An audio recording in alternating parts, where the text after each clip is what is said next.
আসসালামু আলাইকুম। আজকের আলোচনা একটু অন্যরকম। আমরা কথা বলবো স্বপ্ন নিয়ে। স্বপ্ন। হ্যাঁ, তবে শুধু ওই ঘুমের মধ্যে দেখা স্বপ্ন নয়। আমাদের জীবনের যে বড় বড় লক্ষ্য থাকে, ভিশন, যা আমাদের জাগিয়ে রাখে, সেগুলো নিয়েও। ঠিক, দুটোই তো একরকম স্বপ্নই, তাই না? একটা ঘুমের, একটা জাগরণের। একদম। আর প্রায় মনে হয় যে এই স্বপ্নগুলো কার সাথে শেয়ার করা উচিত, কাদের বললে ভালো, কাদের না। এটা একটা খুব জরুরি প্রশ্ন, কারণ আমরা অনেক সময় বুঝতে পারি না যে কাকে বলা নিরাপদ। ঠিক। আমরা দেখব যে একই স্বপ্নের কিভাবে ভিন্ন ভিন্ন হতে পারে, আর কেন বলা হয় যে জ্ঞানী বা খুব আপনজন ছাড়া স্বপ্নের কথা বলতে নেই। হুম সে সাথে আমাদের জীবনের যে বড় পরিকল্পনাগুলো থাকে, আমাদের ভিশন, সেগুলোই বা কখন সবার সামনে আনা উচিত, এই নিয়েও একটু কথা বলা দরকার। হ্যাঁ, কখন গোপন রাখা ভালো আর কখন প্রকাশ করা উচিত। চলুন তাহলে এই বিষয়টা নিয়েই একটু গভীরে আলোচনা করা যাক। আচ্ছা, শুরুতেই একটা বেশ ইন্টারেস্টিং উদাহরণ আছে। তাবেঈনদের সময়ে, সাহাবীদের ঠিক পরের প্রজন্মের কথা। হ্যাঁ। মোহাম্মদ ইবনে সিরিন নামে একজন খুব বিখ্যাত স্বপ্ন ব্যাখ্যাকারী ছিলেন। ও। তো একদিন একজন লোক তার কাছে এলেন। হুম। বললেন যে তিনি স্বপ্নে দেখেছেন তার ছেলের পেট পানি খেতে খেতে অনেক ফুলে গেছে, বেশ বড় হয়ে গেছে। আচ্ছা। ইবনে সিরিন শুনলে বললেন, আরে, এ তো খুব ভালো স্বপ্ন।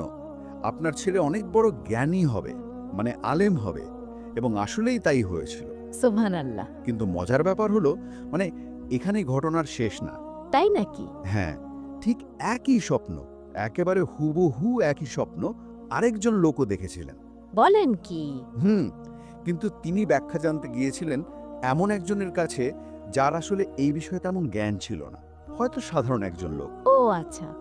তো সেই লোক ব্যাখ্যা শুনে বলল, পেট ফুলে গেছে, এ তো ভয়ের কথা। মনে হচ্ছে আপনার ছেলের মৃত্যু খুব কাছে। আর দুঃখজনকভাবে কি হলো জানেন? কি? সেই ছেলেটা কিছুদিন পরেই মারা গেল। আল্লাহ! দেখুন, একই স্বপ্ন, কিন্তু ব্যাখ্যাকারীর জ্ঞান, তার দৃষ্টিভঙ্গি, এমনকি তার কথা বলার ধরন, সবকিছু কতটা প্রভাব ফেলতে পারে। ব্যাখ্যাটা যেমন করা হয়, অনেক সময় ফলটাও তেমন হয়ে যায়। বিষয়টা আসলেই খুব ভাবার মতো। স্বপ্নের ব্যাখ্যা কি তাহলে বাস্তবতাকে প্রভাবিত করতে পারে? সেটা আল্লাহই ভালো জানেন। তবে ব্যাখ্যাকারীর ভূমিকা যে বিশাল, তা তো এই ঘটনা থেকেই বোঝা যায়। রাসূলুল্লাহ সাল্লাল্লাহু সাল্লামের জীবনেও তো এমন অনেক গুরুত্বপূর্ণ স্বপ্নের কথা আমরা জানি। যেমন ধরুন, তিনি একবার স্বপ্নে দেখলেন তাকে দুধ দেওয়া হয়েছে। হ্যাঁ হ্যাঁ, মনে আছে। তিনি এত তৃপ্তি করে পান করলেন যে আঙুলের ডগা দিয়েও গড়িয়ে পড়ছিল। আর বেঁচে যাওয়া দুধটুকু তিনি উমর ফারুক রাদিয়াল্লাহু তাআলা আনহুকে দিলেন। ঠিক। সাহাবীরা যখন এর জানতে চাইলেন, তিনি বললেন, এই দুধ হলো জ্ঞান, ইলম। আল্লাহ উমরকে অনেক জ্ঞান দান করবেন। সুবহানাল্লাহ, জ্ঞানের প্রতীক। হ্যাঁ। আরেকটা স্বপ্ন তো খুব বিখ্যাত, পোশাকের স্বপ্নটা। ও হ্যাঁ, মনে পড়েছে। তিনি দেখলেন কিছু লোকের জামা বুক পর্যন্ত, কারো বা হাঁটু পর্যন্ত। কিন্তু উমর ফারুক রাওয়ের জামা এত লম্বা। হ্যাঁ, এত লম্বা যে তিনি প্রায় টেনে হিচড়ে চলছেন। ঠিক। এর ব্যাখ্যায় তিনি কি বলেছিলেন? তিনি বললেন, এটা হলো দিনদারি, তাকওয়া। যার জামা যত লম্বা, তার দিনদারি তত বেশি। এই উদাহরণগুলো আসলেই দেখায় যে স্বপ্নের গভীর অর্থ থাকতে পারে। এগুলো শুধু এলোমেলো কিছু দৃশ্য নয়। কিন্তু তাহলে প্রশ্নটা আবার ফিরে আসে, এই যে এত গুরুত্বপূর্ণ স্বপ্ন, এগুলো কি আমরা যার তার কাছে বলে বেড়াই? না না, একদমই না। রাসূলুল্লাহ সাল্লাল্লাহু আলাইহি সাল্লাম তো ফজরের পর সাহাবীদের জিজ্ঞেস করতেন স্বপ্নের কথা, ব্যাখ্যাও দিতেন। হ্যাঁ, তিনি করতেন। কিন্তু আমাদের জন্য সাধারণ নিয়মটা হলো, স্বপ্ন দেখলে হয় খুব কাছের কেউ, যিনি আসলেই আপনার ভালো চান, আপনার শুভাকাঙ্ক্ষী, হুম। অথবা এমন কেউ যিনি জ্ঞানী, যিনি বিষয়টার ইতিবাচক এবং সঠিক ব্যাখ্যা দিতে পারবেন। শুধু তাদেরকেই বলা উচিত। আর খারাপ স্বপ্ন দেখলে? খারাপ বা দুঃস্বপ্ন দেখলে তো একদম মানা।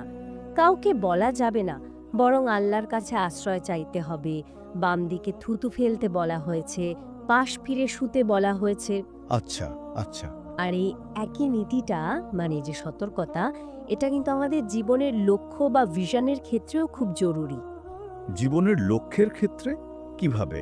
দেখুন, আপনার একটা বড় পরিকল্পনা আছে, আপনি কিছু একটা করতে চান। এখন সেটা সফল হওয়ার আগেই যদি আপনি সবার কাছে বলে বেড়ান, হ্যাঁ, তাহলে তাহলে নানা রকমের সমস্যা হতে পারে। কেউ হয়তো হিংসা করবে, কেউ হয়তো অযথা সমালোচনা করে আপনার মনোবল ভেঙে দেবে, নানা দিক থেকে বাধা আসতে পারে। এটা ঠিক। অনেক সময় কাছের মানুষও না বুঝে নেতিবাচক কথা বলে ফেলে। ঠিক তাই। তাহলে উপায় কি? সেটাই তো ভাবছি। বড় কাজ করতে গেলে তো অনেকের সাহায্য পরামর্শ লাগে। লাগে তো বটে, কিন্তু কৌশলটা হলো কখন বলবেন আর কাকে বলবেন। আমার মনে হয় আগে নিজের পরিকল্পনাটাকে একদম পোক্ত করা উচিত। মানে হোমওয়ার্ক করা।